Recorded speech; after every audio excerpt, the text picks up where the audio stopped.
فكرة ثبات الوزن أصلا نسبية، يعني ثبات الوزن لو حد وزنه كبير وفعلا وزنه ما بينزلش، مش بنقول عليه ثبات وزن إلا لو قعد فترة، لو قعد شهر، شهر ونص، شهرين والوزن كبير وما بينزلش، ده اسمه ثبات وزن. غالبا ما بتبقاش دي الكيس، غالبا بيبقى حد يا اما اصلا وزنه مش كبير، الناس اللي وزنها كبير ممكن وزنها ما ينزلش بس شكل جسمها يتغير، فساعتها اصلا بيكون حاطط جول غلط، هو حاطط هدف انه يشوف الميزان بيتحرك، لان دي حاجه نيوميريكال وحاجه فيها ارقام، واحنا بنحب الحاجات اللي فيها ارقام لانها واضحه، بس ده اصلا هدف غلط.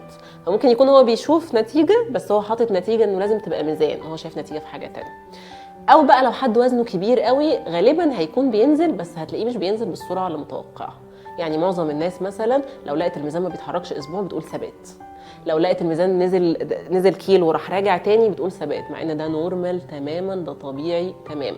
عمر الميزان ما بيكون لينير، عمره ما بينزل كيلو في كيلو في كيلو كده ابدا، الا لو حد سنه صغير قوي واول مره يعمل دايت. يعني لو حد سنه صغير وعمل دايت كتير قوي ده برده مش هيحصل، لازم الاثنين العاملين دول يكونوا موجودين علشان الحركه بتاعه الميزان تبقى سموز وسريعه خالص. انما العادي متوسط الناس ده ما بيبقاش سريع خالص.